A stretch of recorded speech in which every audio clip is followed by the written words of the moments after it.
Ndabasuhuza mwese mu izina ry'Umwami Yesu Kristo.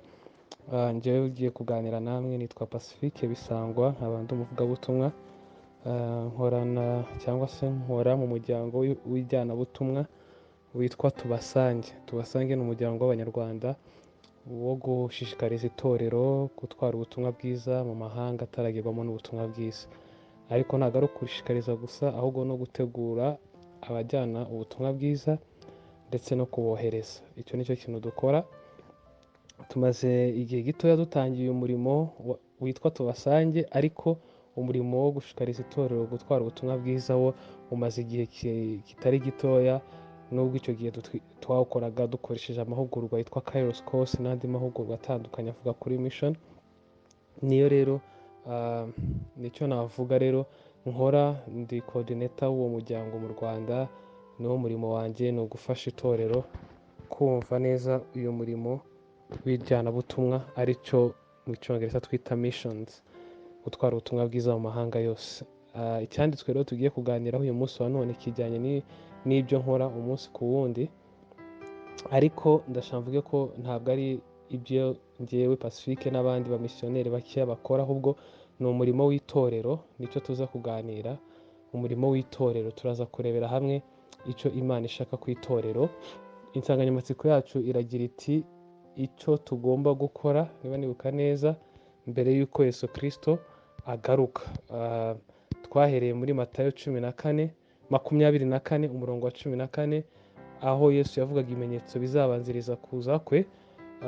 Akavuga yuko ubutumwa bwiza bw'ubwami ngo buzigishwa amahanga yose, ngo bube ubuhamya, ngo nibwo imperuka izahera ko ikaza.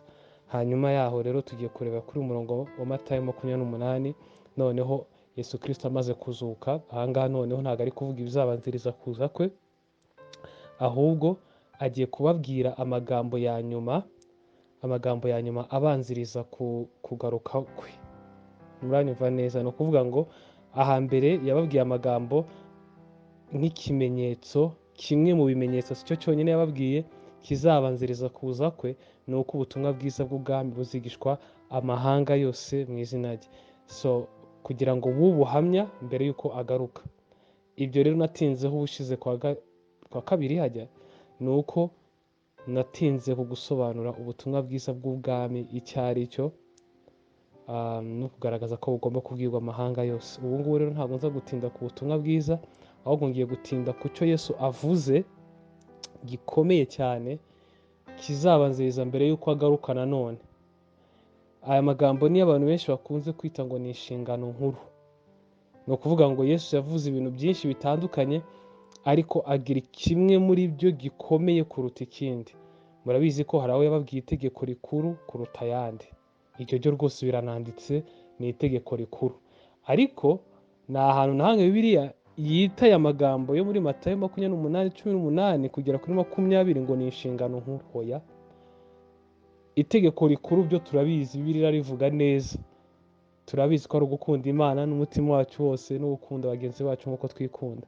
Ariko noneho abasesengura ibya Bibiliya nibo bafashe aya magambo tugiye kwiga uyu mugoroba, bayita ngo noneho ngo ni inshingano nkuru. Mu yandi magambo, hari izindi nshingano zitandukanye, hari ibindi bintu bitandukanye Yesu yatubwiye gukora, ariko iki cyo babona ko ari cyo gikomeye kuruta ibindi. Ni ikihe rero? Twakibonye. Ni uguhindura abantu bo mu mahanga yose abigishwa. Ni ukuvuga ngo muri aya magambo yose Yesu yavuze, command, itegeko ririmo, ni uguhindura abantu abigishwa. Itegeko ntabwo ari ukugenda, ahubwo ni uguhindura abantu abigishwa. Noneho mu kubahindura, umva uko bizagenda. Bizasaba ko bagenda. Nizere ko bisobanutse. Itegeko ni uguhindura abantu abigishwa, ariko mu bisabwa mu guhindura abantu abigishwa, icya mbere, mugende. Go therefore, mugende. Kubera icyo ababwiye ngo mugende, ni uko abizi neza yuko ubutumwa bwiza kugira ngo bugere ahantu bisaba ko umuntu ahaguruka akagenda. Ntabwo ubutumwa bwiza bwijyana, ubutumwa bwiza bujyanwa n'itorero. Ubutumwa bwiza busaba ko umuntu ahaguruka akagenda akabubwira abandi. Icya kabiri noneho, icyo bagomba gukora kirasobanutse, ni uguhindurana abigishwa ariko bo mu mahanga yose. Icyo ni cyo kintu itorero rimwe na rimwe ryirengagiza, yuko inshingano Yesu yaduhaye ni iyo guhindura abantu mu mahanga yose, amoko yose, indimi zose, ntabwo ari ibihugu. Impamvu atari ibihugu ni uko twabibonye yuko ibihugu ntabwo biri mu mugambi w'Imana. Ibihugu ni ibintu biri muri gahunda ziri politike. Uyu munsi wa none igihugu kimwe kigatera ikindi, kikaguka, kigatwara abaturage bamwe bari muri iki gihugu bakisanga mu kindi gihugu.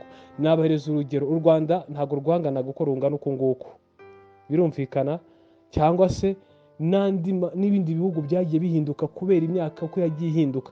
Ariko mu mugambi Imana yaremye abantu bitwa Abanyarwanda, baba bari mu butaka bw'u Rwanda tuzi, baba barambutse bakisanga mu kindi gihugu, ni Abanyarwanda, ni ubwoko bwitwa Abanyarwanda. Ibyo tubibona no mu bindi bihugu, aho ushobora gusanga ubwoko bumwe butuye muri iki gihugu, ariko kubera imipaka yaciwemo bukisanga no mu kindi gihugu.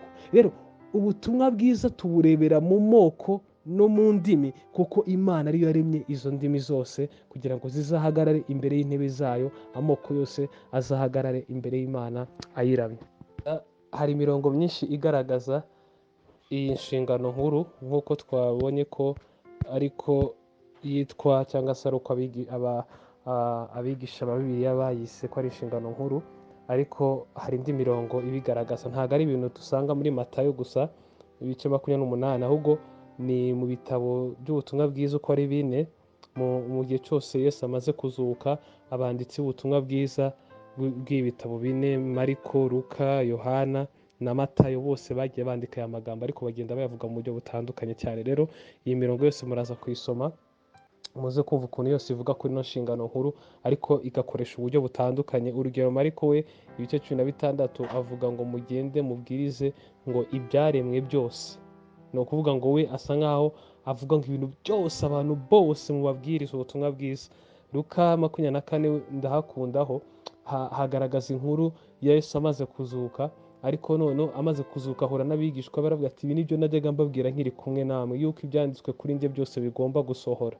Ariko arangije aravuga ati ngo nuko rero ngo mugende, cyangwa se ngo avuga ko ibintu bigomba gusohora byose ari ibiki, ni uko yagombaga gupfa akazuka, ngo maze kwihana no kubabarirwa ibyaha bikabwirwa amahanga yose, ngo bahereye kuri Yerusalemu. Aho ngaho we apresiza cyane yuko bigomba guhera i Yerusalemu. Yarangiza akavuga ati ariko mubanze mutegereze ibyo umwuka wera, cyangwa se mubanze mutegereze nyine imbaraga z'Imana zibanze zize gukorera mu buzima bwanyu. Niyo mpamvu mugomba kubanza mukarindira gatoya mbere yo kugenda. Then noneho Yohana we akavuga ngo uko data yantumye niko nanjye mbatumye. Urabyumva? Yesu yasize ubwiza mu ijuru aza mu isi, yasize icyubahiro, yasize sinzi, ntabwo nzi ibyo Imana igusaba kureka wowe. Iyo Imana iguhamagarira gukora ikintu runaka, hari ibyo idusaba gusiga. None ibaze, Yesu aravuze ngo uko data yantumye. Buri gihe numvise ayo magambo mpita ntekereza indirimbo ngo wasize ubwiza wari ufite mu ijuru. Mpita ntekereza ubwiza bwo kuba Imana, bwo kuba Kristo Imana, kuko Kristo yahoze ari Imana, yaremye byose byaremwe nawe, yarangiza agasiga icyo cyubahiro mu ijuru akaza mu isi. Abantu bamwe bajya batekereza amagambo mu byahishuwe, akavuga ngo habayeho inama mu ijuru, ngo yo gushaka umuntu wacungura umuntu, ngo habura n'umwe wabumbura igitabo, ngo maze Yohana ararira ngo kuko habuze uwabumbura igitabo, ngo ni inama yari yateranyijwe no gushaka uwacungura umuntu. Nyambara ntabwo ariko biri, nta nama yigeze ibaho yo gucungura umuntu. Nusoma neza ibyahishuwe ibice 5, igihe Yohana yariraga kwa ko habuze ngo uwamene ibimenyetso, si uko hari habuze uwo gucungura umuntu, ahubwo ni ibimenyetso bizaza mu minsi y'imperuka, bizaba ari ibyago bikomeye cyane bigiye gutera mu isi. Rero hari habuze umuntu n'umwe wamena igitabo gifatanyije ibyo bimenyetso. Ndagusaba kugira ngo ujye usoma Bibiliya, ndabizi hano turi kwiga ijambo ry'Imana, ni nayo mpamvu ari byiza rimwe na rimwe kugira ngo dufashe abantu kumva ibintu biba bidasobanutse. Ni uko Bibiliya igaragaza yuko umugambi w'Imana kuva kera ko ari ugucungura umuntu. Imana yagombaga gutanga umwana wayo ngo azaze gucungura umuntu, nta nama yigeze ibaho yo gucungura umuntu. Yesu yasize ubwiza mu ijuru ku bushake bwe, araza mu isi, ari Imana yambara umubiri, ntabwo ari uko hari habuze umuntu wo kuducungura, ntabwo marayika yari kubishobora, nta wundi muntu wari kubishobora. Imana ubwayo niyo yagombaga gucungura umuntu, kubera ko Imana irakiranuka, irera, yagombaga rero kwitanga ubwayo ngo abe ariyo icungura umuntu. Niyo mpamvu Yesu yashoboraga kuza mu isi, ni uko yari Imana, maze akaza akambara kamere y'umuntu kugira ngo azabashe gupfa kandi azikorere ibyaha mu mubiri we. Ni nako Abakorinto rero Pawulo ababwira ati rwose ubwe yafashe ibyaha byacu abishyira mu mubiri we, ngo abibambanwa ku giti, ngo kugira ngo dupfe ku cyaha duhinduke gukiranuka ku Mana. So nicyo rero Imana yari igambiriye mu Byahishuwe 5. Ndahakunda mu gihe rero abantu batekereza ko ari inama yabaye, ahubwo umva indirimbo baririmbye ku murongo wa 9. Aho ngaho niho haruguru tumaze kubona Yesu amaze kumena ikimenyetso gifatanyije igitabo, ndetse ibyago bigiye gutera mu isi. Ariko ikigaragaza yuko atari inama yo gucungura umuntu ni iki ngiki, ni umurongo wa 9 w'Ibyahishuwe. Haravuga ngo nuko baririmba indirimbo nshya bati, ni wowe ukwiriye kwenda igitabo no kumena ibimenyetso bigifatanije, kuko watambwe ugacungurira Imana abo mu miryango yose. Aka kantu mwakumvise? Wamaze gutambwa, ni wowe ukwiriye kwenda igitabo no kukimena, kuko wamaze gutambwa. Urumva that's the past, byararangiye, wowe wamaze gutambwa. Urumva ibi ni bizaba mu gihe kiri imbere. Mu gihe kiri imbere hari abantu bazaririmba gutya ngo ese ni bande? Ni abamarayika. Ni wowe ukwiriye kwenda igitabo no kumena ibimenyetso bigifatanyije, kuko watambwe ugacungurira Imana. Urumva umurimo w'Imana. Imana yatambye Yesu kugira ngo acungurire Imana abo mu miryango yose no mu ndimi zose no mu moko yose no mu mahanga yose, ubacunguje amaraso yawe, ukabahindurira Imana yacu kuba abami n'abatambyi kandi bazima mu isi. Urumva ko mu mugambi w'Imana aba ngaba baririmbye ino ndirimbo, nusoma neza uraza kubona yuko ari abamarayika. Mu murongo wa 6 w'ibice 5 Byahishuwe ngo nuko mbona hagati ya ntebe na bya bizima bine na hagati y'abakuru umwana w'intama ahagaze, usa n'uwatambwe, afite amahembe 7 n'amaso 7, ariyo myuka 7 y'Imana itumwa kujya mu isi yose. Araza akora ku gitabo mu kuboko kw'iburyo kuyicaye ku ya ntebe. Amaze kwenda icyo gitabo, bya bizima bine na ba bakuru 24 bikubita imbere y'umwana w'intama, bafite inanga n'inzabya z'izahabu zuzuye imibavu, ariyo masengesho y'abera. Nuko baririmba indirimbo. Urumva ko ibizima bine n'abakuru 24 barimo kuririmba iyi ndirimbo. Abamarayika nibo baririmbye ino ndirimbo bavuga ngo wowe ukwiriye kwenda iki gitabo, kuko watambwe ugacungurira Imana abo mu miryango yose n'indimi zose. Bene data, impamvu yo kujyana ubutumwa bwiza mu mahanga yose ni uko mu mugambi w'Imana hari harimo ko Imana yatanze umwana wayo ngo azayicungurira abantu bavuye mu ndimi zose no mu moko yose. Yesu Kristo yatambwe kubw'ibyaha by'abantu bose, ariko Bibiliya igapresiza ko ari amoko yose n'indimi zose, ntabwo ari ibihugu, kuko ibihugu bimwe bifite indimi n'amoko menshi. Rero muri buri bwoko cyangwa se ayo moko yose, abo bantu bose uko batandukanye mu mico yabo, Imana yatanze Yesu ngo atambwe kandi azabacungure kugira ngo bazahagarare imbere y'intebe ye y'ubwami bw'Imana iteka ryose, b'Imana n'Imana mu bwami bwayo. Aho rero niho tuvana iyi nshingano nkuru yo kuvuga ngo nuko rero mugende, kubera iki? Namaze gutambwa ku bwabo, mugende kandi mugende mu mahanga yose n'indimi zose. Inshingano nkuru rero ntabwo ihera muri Matayo 28. Nshatse kuvuga ahantu ihera, inshingano nkuru ihera mu Itangiriro ibice 12 umurongo wa 1 kugera ku wa 3. Hanyuma guhera aho ngaho ugakomeza, Bibiliya yose ni inkuru imwe. Bibiliya yose ni inkuru imwe, ihera ku Mana. Imana irema ijuru n'isi, Imana ikarema umuntu ngo agirane ubusabane nayo. Umuntu yamara gukora icyaha agashaka kwiremera gukiranuka kuvuye mu mbaraga ze, akiremera ibicocero, Imana ikavuga ati wapi, ahubwo ikamuremera umwambaro w'impu, igatwikira ubwambure bwe. Ibyo nabyo bigasa nkaho bishushanya ko Kristo azabambwa agapfa kugira ngo ari utwikira cyangwa se ari ukuraho ibyaha byacu, yarangiza no mu byo yabwiye inzoka ikayibwira yuko mu rubyaro rw'umugore hazaturukamo uzayimena umutwe, inzoka nayo ikamumena agatsinsino. Uwo ni Kristo wavugwaga. Uhereye aho ngaho rero abantu bakomeza baba babi bakaba babi, Imana ikicuza n'impamvu yaremye umuntu kugeza ubwo ivisemo kurimbura isi yose n'umwuzure, igakiza Nowa n'umuryango we, kuko Nowa yagize favor. Mu Cyongereza biravuga ngo Nowa agira favor ku Mana. Hari abantu bamwe bavuga ngo Nowa yari umukiranutsi, kuko bigaragaza ko ari umukiranutsi, ariko gukiranuka kwa Nowa ntabwo ariko kwamukijije.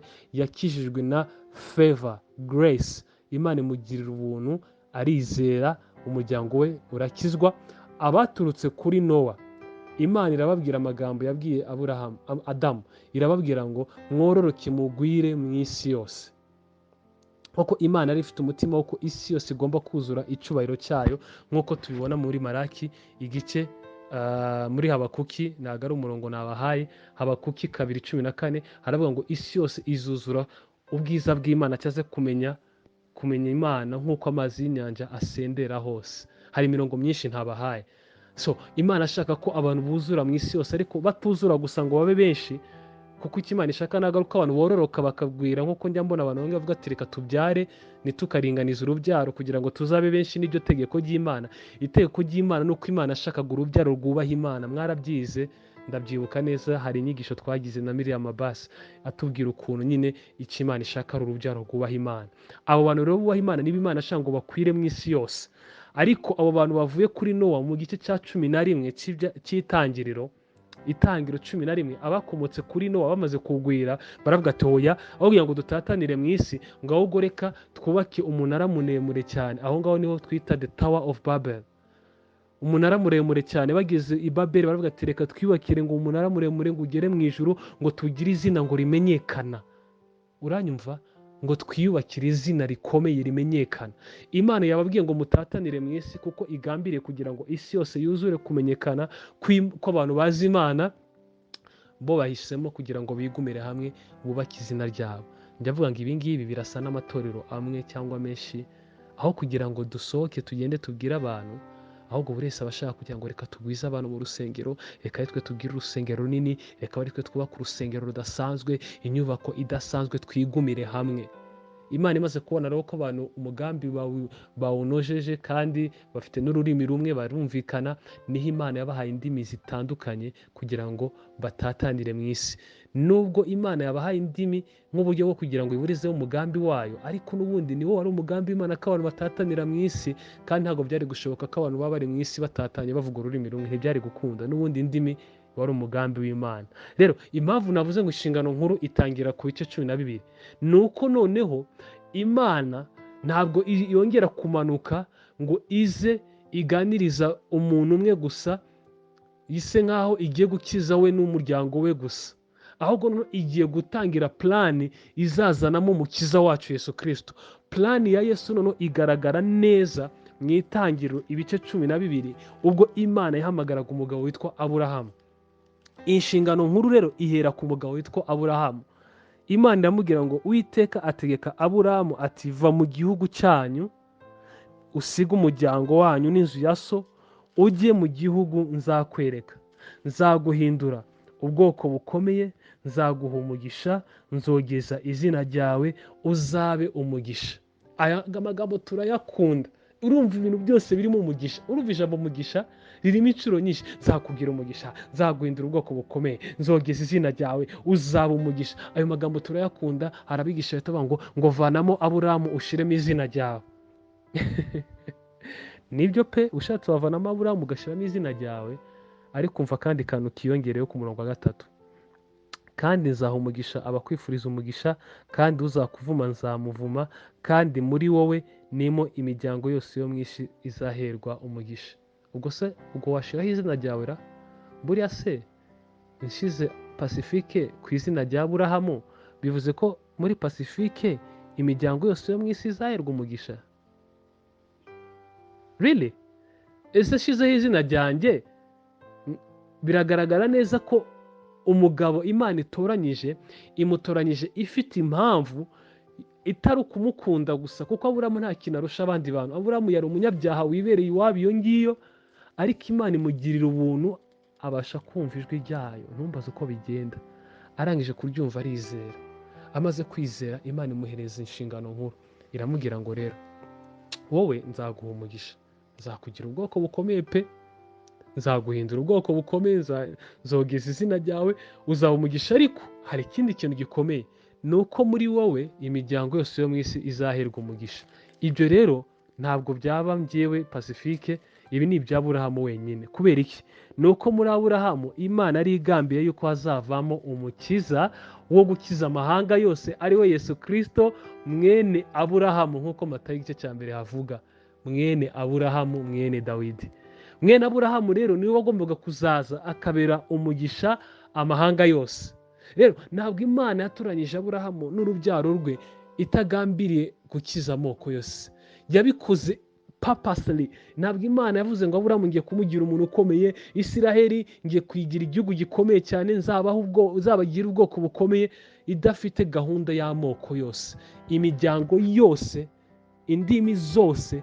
Niyo yari gahunda yo gutoranywa kwa Aburahamu, ni ukugira ngo muri we izabe uruhererekane ruzavamo umukiza wacu Yesu Kristo wo gukiza amoko yose.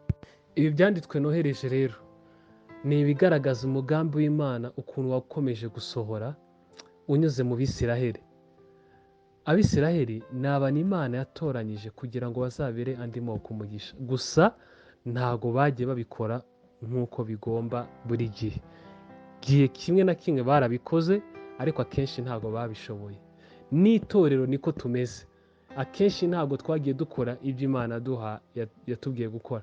Twahawe umugisha w'ubutumwa bwiza wo kubabarirwa ibyaha kugira ngo tubibwire abandi. Birasobanutse pe. Kandi abandi mvuga ni amoko yose. Bibiliya irabitindaho, amoko yose. Rero Zaburi nabohereje ya 86 umurongo wa 9 na Zaburi ya 96 ndetse n'iya 67 ni zimwe muri Zaburi zigaragaza ukuntu bamwe mu Bisiraheli bari barasobanukiwe yuko Imana itabatoranyije ngo bahabwe umugisha ngo bawugumane, ahubwo ko amahanga yose agomba nayo kubenefitinga kuri uwo mugisha. Urugero ni Zaburi ya 67. Zaburi ya 67 ni isengesho. Ni Umwisiraheli uri gusenga. Ari gusenga agira ati, Mana tubabarire, Mana duha umugisha, Mana tugirire neza. Urumva ari kwisengera, ari gusaba Imana ngo ibagirire imbabazi, ibaho umugisha. Reka mbisome. Imana itubabarire, iduhe umugisha, itumurikishize mu maso hayo. Urumva ni isengesho ryiza. Ariko yarangiza akavuga impamvu. Uranyumva neza? Impamvu yabyo ngo kugira ngo inzira yawe imenywe mu isi, ubugingo bwawe bukiza bumenywe mu mahanga yose. Haleluya. Birasobanutse neza yuko uyu mwanditsi wa Zaburi ya 67 ari gusaba Imana ngo imuhe umugisha, imumurikishije mu maso, ariko ntago ari kugira ngo bimugumeho, ahubwo ari kwibuka bya bindi Imana yabwiye sekuruza wabo, nk'uko yabimubwiye ngo uzabera umugisha andi moko, muri we nibwo amahanga yose azahirwa umugisha. Ariko uyu we yatangiye no kubipracticinga, arasenga ngo Imana nimara kumumurikishiriza mu maso hayo, bitumwe inzira zayo zimenyekana mu moko yose, mu isi yose, mu mahanga yose. Ese uyu usenga ngo Imana iguhe umugisha, iyo usaba Imana ngo iguhe akazi, iyo usaba Imana ngo izaguhe urubyaro, iyo usaba Imana ngo izaguhe urugo, wongeraho ngo kugira ngo abantu bazamenye Imana? Cyangwa se iyo ubyongeyeho urabikora? Iyo Imana yamaze kuguha bya bindi wayisabye, wibuka yuko impamvu yabiguhaye ari ukugira ngo uzabere abandi umugisha? Ibi nanjye biransinda kenshi kandi ndabyigisha, ariko nanjye ari igihe binsinda. Ni kenshi cyane nibagirwa ko Imana yampaye umugisha kugira ngo mbere abandi umugisha.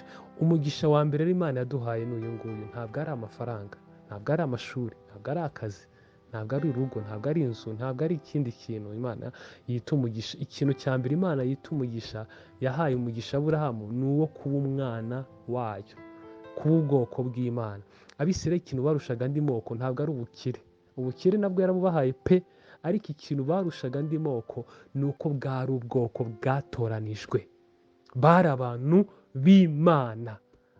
kuba umuntu watoranijwe mwene data, gutoranywa n'Imana niwo mugisha nyawo.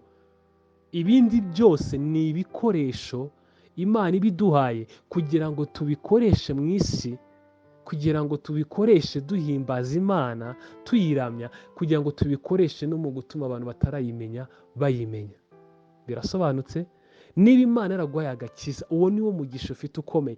Ibindi guhaye niba ari ubwenge, kwiga, ni ukugira ngo uzabikoreshe mu gutuma abantu bashobora kumenya ubutumwa bwiza. Urugo Imana izaguhereza ni ukugira ngo urugo rwawe uzaruhereho, abana nubabyara uzabigisha, ubarerere Imana, ubatoze kuba abantu b'Imana. Urugo rwawe abantu bazarugendemo babone amahoro, nibagusura babone icyo ubakiriza, ariko cyane cyane bitume ubabwira Kristo. Ibyo byose rero Imana iduhereza twita imigisha twirirwa twirukanka inyuma, nta nubwo ari imigisha, ni ibikoresho Imana ibiduhaye mu bwami bwayo. Icyo Imana ishaka ni uko ubwami bwayo bwaguka, ni uko amahanga yose amenya Kristo. Rero ni nayo mpamvu rero andi magambo ngiye kuvuga ni aya ngaya ya Petero wa mbere 2 umurongo wa 9 kugera ku wa 10. Arasa n'amagambo yo mu Kuva 19 umurongo wa 4 kugera ku wa 6. Ni amagambo amwe, ni uko Petero akotinga avuga ibyanditse mu Kuva, ariko akabivuga noneho mu magambo ye. Noneho nshaka kugira ngo dusome, kuko nayo n'andi magambo agaragaza uburyo ki twahawe umugisha kugira ngo tubere abandi bantu umugisha. Petero wa mbere 2 umurongo wa 9 kugera ku wa 10 haravuga ngo, ariko mwebweho muri ubwoko bwatoranijwe, abatambyi b'ubwami, ishyanga ryera, n'abantu Imana yaronse, kugira ngo mwamamaze ishimwe ry'iyabahamagaye ikabakura mu mwijima ikabageza mu mucyo wayo w'itangaza. Wanyumvise? Noneho impamvu ni iyi ngiyi, kugira ngo mwamamaze. Impamvu Imana yagutoranije, impamvu Imana yaguhaye agakiza mwene data, ni ukugira ngo wamamaze ishimwe ry'Imana, ni ukugira ngo ubwire abantu iby'Imana yakoze. Rero birasobanutse ko impamvu iduha umugisha ni ukugira ngo tubashe kuyivuga. Umugisha w'agakiza n'ibindi twita imigisha tubikoresha mu gutuma abandi bantu bataramenya Imana bayimenya. Rero iyo tutari gukora ibyo ngibyo, ntabwo tuba turimo kubahiriza inshingano Yesu yaduhaye. Iyi nshingano irasobanutse, niyo kubera abandi bantu umugisha.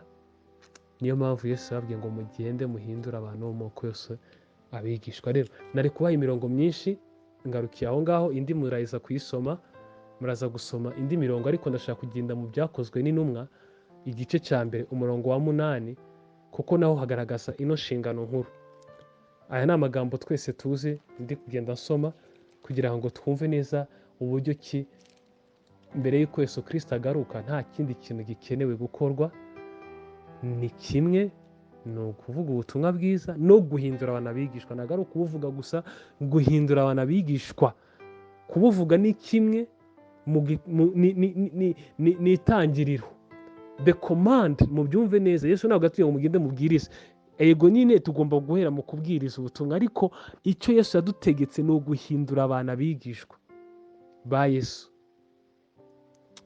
Mu Byakozwe n'Intumwa rero igice cya mbere umurongo wa 8, Bibiliya iravuga ngo, icyakora muzahabwa imbaraga umwuka wera nabamanukira, kandi muzaba abagabo bo kumpamya i Yerusalemu, i Yudaya yose n'i Samariya no kugera ku mpera y'isi. Birongeye birasobanutse. Ba bantu Yesu, ba bagabo 11 yari yababwiye ngo bazamuke ku musozi. Muri Matayo 28 niho twahereye, niho ngiye gusoreza, nkahuza n'ahangaha mu Byakozwe n'Intumwa. Akimara kubabonekera ku musozi babanza kugira ubwoba, bamwe barashidikanya, abandi baravuga ati se yaba ari we ni umuzimu. Arangije aravuga ati nahawe ubutware bwose mu ijuru no mu isi. Icyo nicyo kintu cya mbere nshaka kugira ngo mbabwire bene data. Yesu Kristo atwohereza mu mbaraga z'ubutware bwo kuzuka kwe. Ntabwo tugenda mu mbaraga zacu, tugenda mu mbaraga z'ubutware bw'umwami wazutse. Yavuze ngo nahawe ubutware mu isi no mu ijuru, nuko mugende. Kubera ko namaze kuzuka, mugende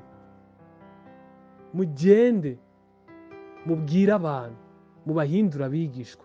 mubabatize mu izina rya Data wa twese n'Umwana n'Umwuka wera, mubigishe kwitondera ibyo nababwiye byose. Muri discipleship twigisha abantu ibintu byose Yesu yavuze.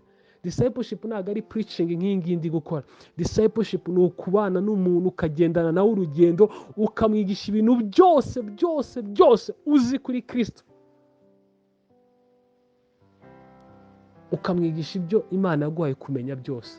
Urumva ko ntabwo ari ibintu byo gukora wihuta, ni ibintu bifata umwanya, ni ibintu bisaba kwitonda, gusa tukaniringira n'Umwuka w'Imana ko akomeza yigisha uwo muntu n'ibirenze ibyo twe tumwigisha. Arangije asoza ababwira ngo nzaba ndi kumwe namwe kugera ku mperuka y'isi. Aha rero yababwiye ngo rero muzabanza muhabwe imbaraga z'Umwuka wera namara kubamanukira. Bene data, Umwuka wera yamaze kuza. Kuva igihe Umwuka wera amanukiye kugeza uyu munsi wa none, nta kindi twakagombye gukora ni ukugeza ubutumwa bwiza aho butaragera. Aho butaragera ni ukuvuga ubutumwa bwiza aho butaragera, tukabahindura abigishwa. Ni ugukomeza ariko tunabwiriza n'ababwumvise, tukababwiriza kuko nabo bakeneye kurushaho kubwumva. Hari abantu batarabwumva, tukeneye kubageraho. Abo nibo twita ngo turabamisiyoneri, twohereza abantu kugenda kugeza aho batarumva. Abo bitwa abamisiyoneri, ni abantu bagenda kubwira abatarumva na rimwe, bagatangiza amatorero aho ataratangira. Ariko n'ababwumvise nko mu Rwanda dukeneye kurushaho kubusobanura, dore ko butanasobanutse neza, ariko tukanarushaho no guhindura abigishwa. Rero dufite imirimo ibiri tugomba gukora. Umwe ni ugukomeza kwigisha abamaze kubyumva ngo barusheho kubyumva, undi murimo ukomeye ni ukugenda tukagera hahandi abantu batarumva na rimwe, kuko barahari bene data. Hari amoko atarumva ubutumwa bwiza, kandi Imana yamaze kubitwemeza ko bigomba kubwirwa amoko yose, kandi hari amoko atarabyumva. Muri iki gihugu hari abantu Imana yazanye batarumva ubutumwa bwiza, baza gukora hano ari abanyamahanga, bakava mu bihugu bitemera ubutumwa bwiza bakaza gutura mu Rwanda, bakeneye ko tubabwiriza hano mu Rwanda. Hari abandi tugomba gusanga mu bihugu byabo nabo tukababwira, kuko badafite umuhamya, kandi Bibiliya yavuze ngo tuzaba abahamya mbere y'uko Yesu Kristo agaruka, tugahamiriza abantu mu mahanga yose kugera ku mperuka y'isi. Bene data, ndashoje. Ndasenga Imana ngo imbaraga z'Umwuka wera zitangire kudukoreramo, zidushoboze guhamya, kuko niwo murimo wonyine usigaye mbere y'uko Yesu Kristo agaruka gutwara itorero rye.